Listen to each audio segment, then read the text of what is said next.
விட்டு திட்டி தீர்க்க உள்ளத்தில் இருக்கு. அடுத்து தேவனுடைய தீர்க்கதரிசிகளை கொலை செய்வதற்காக இப்படி அவங்க செஞ்ச காரியங்கள் எல்லாத்துக்குமே ஆண்டவர் பயங்கர வெளிப்படையா எல்லார் முன்னாடியும் என்ன சாபம் விட்டு திட்டி தீர்த்தார்.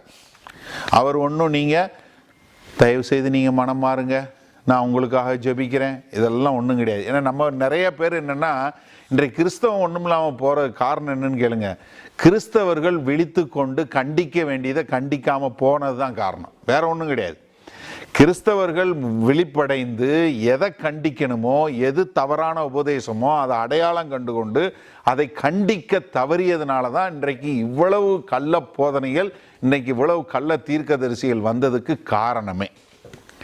கடைசியாக நான்காவதாக, ஆண்டவராகிய இயேசு கிறிஸ்து அவர்களை அன்பலப்படுத்தினது மாத்திரமல்ல, சாட்ட செஞ்சு அடிக்கவும் செய்தார். நீங்கள் நிறைய நேரங்கள் பார்த்தீங்கன்னா நம்ம தவறாக புரிஞ்சு கொள்கிறோம். ஆண்டவர் ஊழியத்தை ஆரம்பிக்கும் போது யோவான் 2வது அதிகாரத்தில் பார்த்தீங்கன்னா தேவாலயத்துக்குள்ளே போகிறார். தேவாலயத்துக்குள்ளே போகிற ஆண்டவர் என்ன பண்ணுறாரு, அங்கு பணமாற்ற மற்றவர்களை பார்த்து அவர் கோவப்பட்டு ஆத்திரத்தில் இல்லை அந்தரப்பட்டு உடனே டேபிளை தள்ளி விட்டு மேசையை தள்ளி விட்டு இதை இது பண்ணி அடிக்கலாம் செய்யலை. போய் உக்காந்து ஒரு விளாறு எடுத்து அதை உட்காந்து நல்ல சாட்டை மாதிரி பின்னி அதை அடித்தா நல்லா அடிக்கிற மாதிரி எல்லாம் ரெடி பண்ணி வச்சுட்டு உட்காந்து தான் அடித்தார். எதுக்கு? வியாபாரம் பண்ணுறத பணத்திற்காக, சொந்த லாபத்திற்கு சொந்தமாக சம்பாதிக்கிறதற்காக பண்ணியவர்களை விளாறு வச்சு அடித்தார்.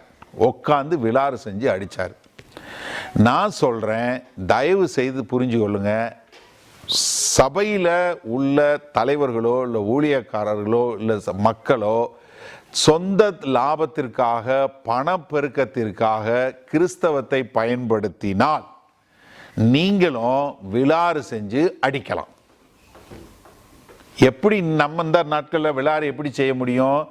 ஃபேஸ்புக்கில் போடலாம், யூடியூப்பில் போடலாம், ட்விட்டரில் போடலாம், ஸ்னாப்சாட்டில் போடலாம், இல்லை இமெயில் போடலாம். இப்படி தான் நம்ம அடிக்க முடியும். நம்ம உடல் பிரகாரம் அடிக்கலாம். ஆண்டவர் உடல் பிரகாரமாகவே அடித்தார்.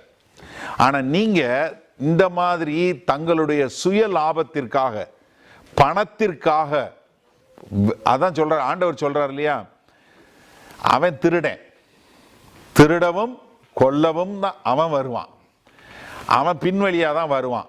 என்ன சொல்லிட்டு வருவான்? இதே பைபிள் எடுத்துட்டு தான் வருவான். சொல்கிறான் இல்லையா, பைபிளை தர காசு வரும்னு. அப்போ உள்ளாடி உட்காந்து கேட்குறவனுக்கு அறிவு வேணும்ல. பைபிளை திறந்தா ஆண்டவரோட வார்த்தை வரணும், காசு வரக்கூடாதுறான்னு சொல்லணும்ல. இப்படி எங்கேயுமே வர வைக்கல அப்படின்னு இல்லை, எனக்கு பணம் வரும்னு சொல்லி ஏன்டா காசு கேட்குறியே, அதை ஏன்டா உனக்கு காசு வர வைக்க கூடாதுன்னு சொல்லி அறிவுள்ளவனா கேட்கணும்ல கேள்வி. சும்மா தொம்மன்னு உட்காந்து பிரசங்கம் கேட்கக்கூடாது. ஆயிரக்கணக்கில் போய் உட்காந்து கேட்குறே, அறிவு வேணும்ல, உனக்கு அறிவு வேணும்ல. ஏன்னா நீ பைபிள் வாசிக்கிறது இல்லை. பிரச்சனை எங்கேன்னு கேளுங்க. உட்காந்து கேட்கிறவன் பைபிள் வாசிச்சானா கேட்பான்ல. சத்தியத்தை தெரிஞ்சிருந்தான்னா ஒரு கள்ள போதனை பண்ணும்போது, ஒரு தவறான பிரசங்கம் பண்ணும்போது இது சரியில்லை அப்படின்னு சொல்லுவான். ஏன்னா இவனும் பைபிள் வாசிக்கிறது இல்லை, வாசிக்கவும் விடுறது இல்லை. எல்லாம் என் பிரசங்கத்தை கேளு, நல்லா அப்படி இருப்போம் அப்படி இருப்போன்னா உடனே என்ன பண்ணுறான், முன்னாடி வெத்தலை பாக்கு, இப்போ வாழைப்பழம், தேங்காய் வாங்கிட்டு ஐயர்கிட்ட போனான். கோயிலில் போய் சுற்றி பிரகாரத்தை சுற்றி அதை கொடுத்தான்.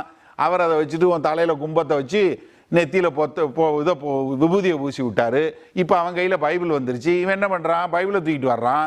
இப்படி பிரகாரத்தை சுற்றி வந்த மாதிரி சர்ச்சை சுற்றிட்டு அவர்கிட்ட வர்றான். அவர் கையை வைக்கிறாரு, அவர் திருநீர் போட்டார். இப்போ கிச்சலியே போட்டு விட்டுறாரு. போடா அடா, அறிவேட்டவனே, உன் கையில் பைபிள் இருக்கு, நீ எடுத்து படிடான்னு சொல்லி கொடுக்கறது இல்லை. ஏன்னா மக்களோட கண்களை திறந்தா தெரிஞ்சிரும்ல. நீ யோசிச்சு பாருங்களேன்.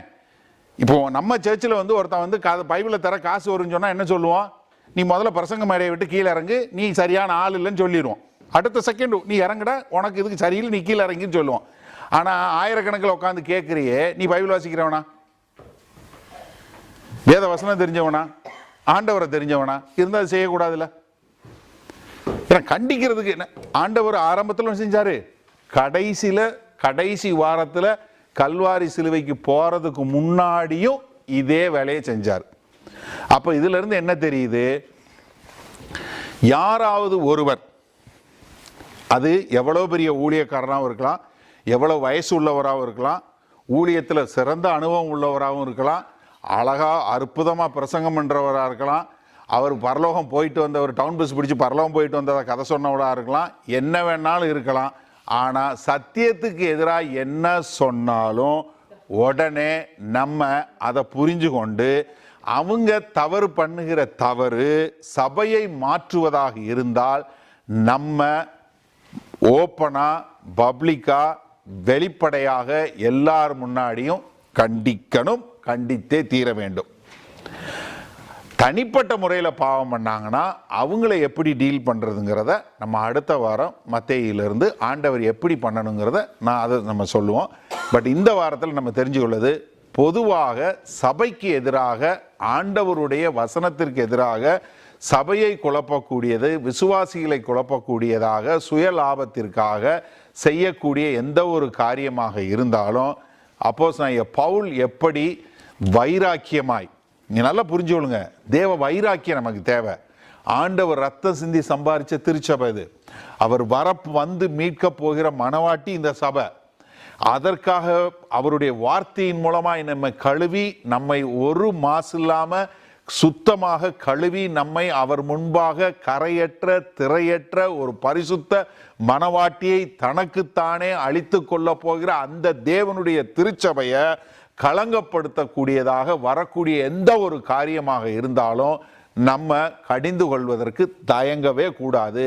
வேத வசனத்தின் அடிப்படையில் நீங்க கடிந்து கொள்ள வேண்டும். ஆனா தனிப்பட்ட முறையில் ஒருத்தர் அவருடைய சொந்த வாழ்க்கையில பாவம் பண்ணார்னா அதை எப்படி திருத்துறதுங்கிறத அடுத்த வாரம் சந்திப்போம். சரியா?